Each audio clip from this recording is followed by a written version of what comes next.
உக்ரைனோட 79வது ஏர் assault brigade. இதை நம்ம பல தடவை இந்த பிரிகேடை பார்த்துருப்போம்.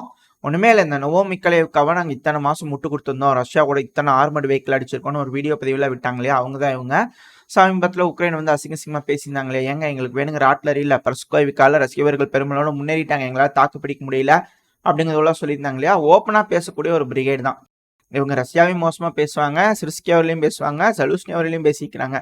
அதாவது உண்மை என்னவோ கள நிலவரம் என்னவோ அதை பேசக்கூடிய நபர்கள் ஓப்பனா பேசிக்குவாங்க, உள்ளே எதுவும் வச்சுக்க மாட்டாங்க. இப்போ வந்து திரும்பி வந்து டெலகிராம் சேனல்ல தன்னோட மன குமுறல்களை வந்து கொட்டிக்கிறாங்க. என்ன அப்படின்னா, ரஷ்யர்கள் சும்மா சும்மா வந்து அட்டாக் பண்ணிட்டு இருக்கிறாங்கல்ல, அப்படி பண்ணிட்டு இருந்தா கூட கொஞ்சம் நல்லா இருக்குது, நம்ம வாங்க ராசா வாங்க, வெயிட் பண்ணாதீங்க, வந்துருங்க, தனம் வந்து சண்டை விடுங்க அப்படிங்கிறது போல அவங்களுக்குள்ள இருக்குதாம்மா. ஏன் அப்படின்னா, அமைதியா இருக்குதுன்னு வச்சுக்கோங்களேன், ஏதாவது SU-34 பறக்குதாப்பா பாருங்க அப்படிங்கிறது போல அவங்க வந்து தேடி பார்த்துக்கிட்டே இருக்கிறாங்களாம்மா. ஏன் அப்படின்னா, இந்த லிப்சியில் FAB 3000 குண்டு விழுந்தது இல்லையா, இப்போ 2வது விழுந்துருச்சு. இப்போ அதுக்கான வீடியோ பதிவு வந்து சைடில் இருக்கும், பார்த்தீங்கனாலே தெரியும் இதோட எஃபெக்ட் எந்த மாதிரி இருக்குது அப்படின்ட்டு. இந்த FAB ஃபஸ்ட்டு விழுந்தது இல்லை, FAB 3000, அதையும் நான் உங்களுக்கு காட்டுறேன். இந்த ரெண்டையும் நீங்கள் பார்த்தீங்கனாலே, இந்த 2 வீடியோஸையும் நீங்கள் பார்த்தீங்கனாலே ஒரு விஷயம் உங்களுக்கு தெரியும். இந்த குண்டு வந்து பார்த்தீங்கன்னா பின் பாயிண்ட் அக்யூரஸியா அப்படிங்கிற ஒரு கேள்வி வந்திருக்கு. ஏன்னா அந்த பில்டிங் தான் குறி வச்சிருக்காங்க, அந்த பில்டிங்க்கு பக்கத்தில் தான் விழுது. இதுவும் வந்து பில்டிங் தாண்டி போய் விழுகிற மாதிரி இருக்குது. இதோட இலக்கு எது அப்படிங்கிறது தெரியல, சும்மா வெறும் இடத்துல போய் விழுகிற மாதிரி இருக்கு, பில்டிங் மேலே விழுகல. இது ஒன்று ரஷ்யா வேணும்னே அப்படி செஞ்சிருக்கலாம், அப்படி இல்லை அப்படின்னா இதோட அக்யூரசி கொஞ்சம் முன்ன பின்ன இருக்கு அப்படிங்கிறது தெரிஞ்சுக்கலாம். ஏன்னா இப்போதான் வந்து ரஷ்யா இதை டெஸ்ட் பண்ணிட்டு இருக்காங்க.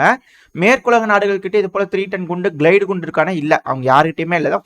ஃபர்ஸ்ட் ரஷ்யா தான் இதை டெஸ்ட் பண்ணிக்கிறாங்க. இந்த 3000 வந்து FAB 3000 கிளைடுக்கு மாற்றி SU-34 பயன்படுத்தி வீசி இருக்கிறாங்க. இதில் ஏகப்பட்ட சிக்கல்கள் இருக்கு. ஏன் அப்படின்னா, இதுவே 3 டன் குண்டு. இதில் வந்து பார்த்தீங்கன்னா இந்த கிளைடு UMPK கிட் இருக்கு இல்லையா, அதான் அந்த சேட்டலைட் கைடன்ஸோட அந்த விங்கு மாதிரி பறந்து கிளைடாகி வந்து விழுகுது இல்லையா. ஸோ இதுக்கு வந்து தனி இன்னொரு வெயிட் ஆட் ஆகும். ஸோ ஒரு 3.5 டன்னு கிட்ட இருக்கலாம். ஒரு SU-34னால ஒரு குண்டை தான் அட் டைம்ல தூக்கிட்டு வந்து வீசிட்டு போக முடியும் அப்படிங்கிறது போல சொல்லப்பட்டது. இதே ரஷ்யாவில் வந்து ஏகப்பட்ட சண்டை இருந்தது, நம்ம அதை வந்து அடுத்தது வருவோம். ஆனால் இப்போ அந்த குண்டை வந்து நம்ம பார்த்தாச்சு, கொஞ்சம் அக்யூரஸியில் டவுட் இருக்கிற மாதிரி இருக்குது. ஒன்று ரஷ்யா அப்படி செட் பண்ணி அனுப்பியிருக்கலாம், இல்லைன்னா கொஞ்சம் முன்ன பின்ன விழுகுது அப்படிங்கிறதோட புரிஞ்சுக்கலாம். இதில் இப்போ அந்த பகுதியில் வந்து நம்ம ட்ரோன் வியூவில் பார்க்கறதுனால நம்மளுக்கு பெருமளவில் தெரியல, ஏதோ டேமேஜ் ஏதோ புகை வர மாதிரி தான் இருக்கு. இப்போ அந்த இடத்துல லோக்கல் சோர்சஸ் வந்து அந்த பகுதியில் போய் என்ன ஆயிருக்கு அப்படின்னு வீடியோ பதிவுகள் விட்டுருக்குறாங்க. இப்போ அது வந்திருக்கு, சைடில் லோட் ஆயிருக்கும், பார்த்தீங்கனாலே தெரியும் எவ்வளவு பெரிய டேமேஜ் அந்த ஏரியாவில் நடந்திருக்குது அப்படிங்கிறது போல. அதான் இந்த குண்டு அங்கே ஓரமாக தான் விழுந்துருக்குது. ஆனால் ஒரு பாயிண்ட் ஃப்ரேமில் நான் பாஸ் பண்ணி காட்டுறேன். ஒரு முழு நீளத்துக்கு அந்த பில்டிங் மூணாக ஒரு ஓட்டை விழுந்துருக்குது. அந்த பில்டிங்குள்ளே யார் இருந்தாலும் சரி, எது இருந்தாலும் சரி, எதுவுமே இருக்கிறதுக்கு வாய்ப்பில்லை. சர்வைவல் ரேட்டு 0% அப்படிங்கிறது தெரிஞ்சுக்க முடியுது.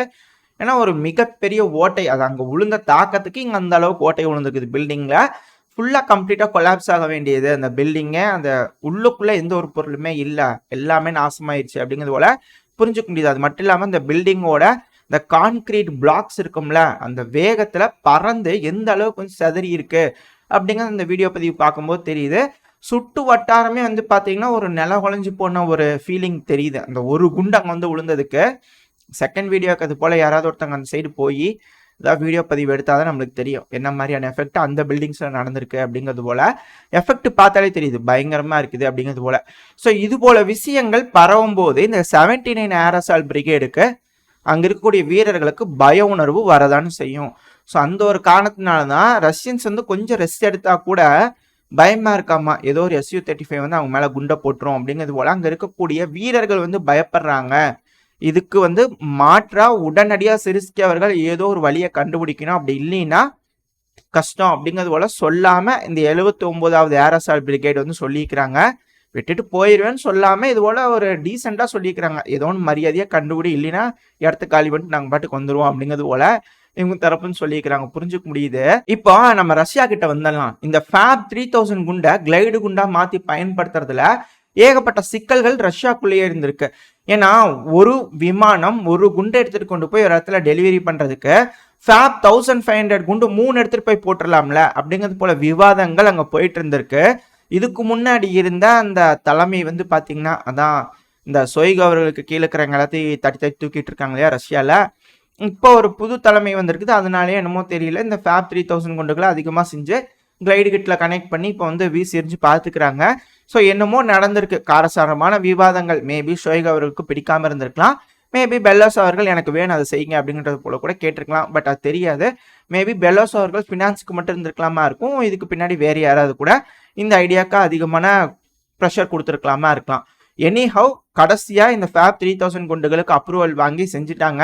இப்போ இந்த குண்டை செஞ்சவங்க, சண்டை பிடிச்சவங்க அத்தனை பேத்துக்குமே ஹீரோ ஆஃப் ரஷ்யா அவார்டு கிடைச்சாலும் மாற்றுக்கிறதே இல்லை. ஏன்னா எஃபெக்ட் எந்த அளவுக்கு அப்படிங்கிறது தெரியுது.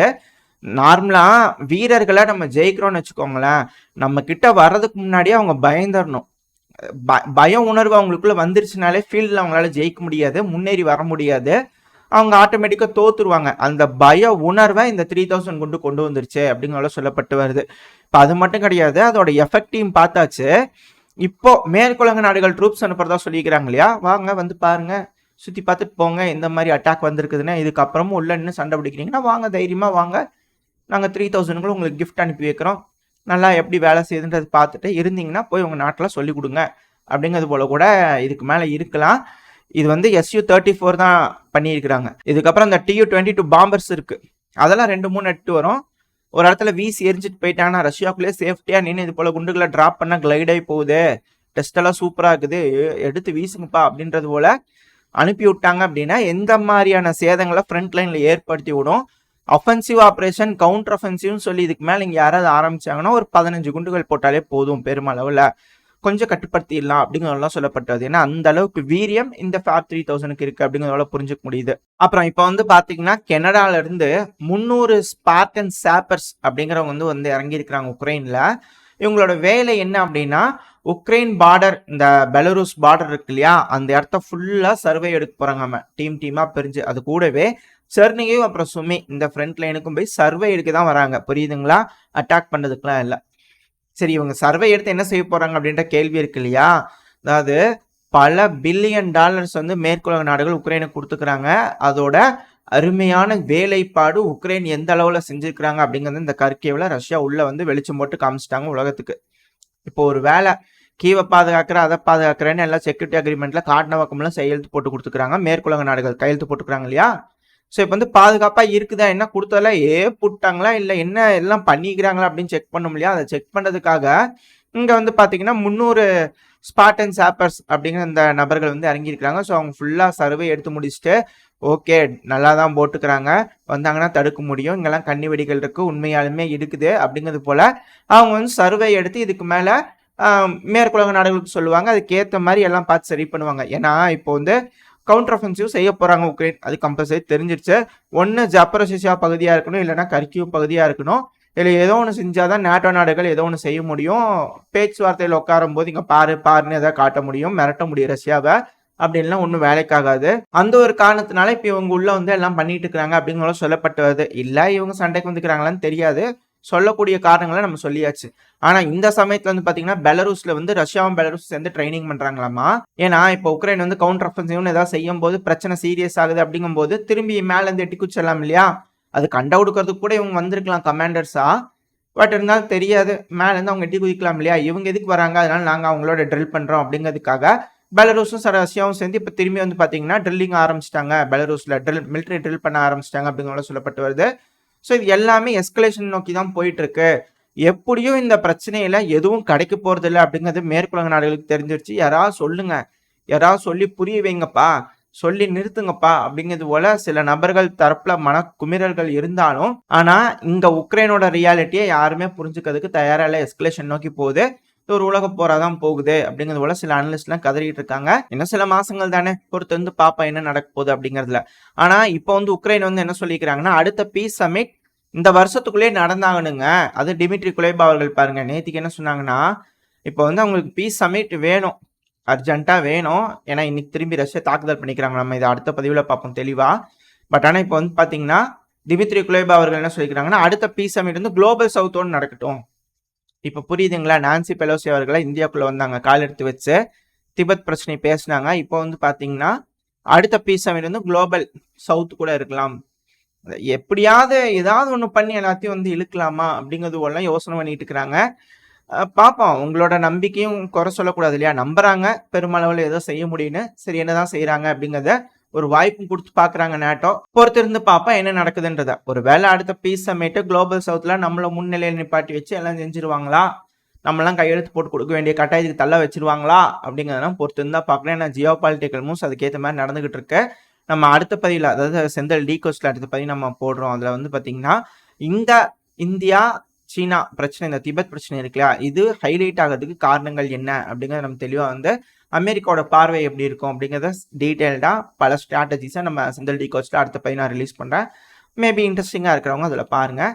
உங்களோட கருத்துக்களையும் ஷேர் பண்ணுங்க. ஏன்னா இது நம்ம நாட்டோட பாதுகாப்பு இல்லையா, ஸோ அந்த ஒரு காரணத்தினால நம்மளோட கருத்துக்களை பகிர்ந்துக்கிட்டோம் அப்படின்னா நம்ம நாட்டில் என்ன நடக்குது அப்படிங்கிறத நம்மளால தெளிவாக புரிஞ்சுக்கிறதுக்கு ஒரு பிளாட்ஃபார்மாக இருக்கும் இல்லையா, ஸோ அந்த ஒரு காரணத்தினால தான்.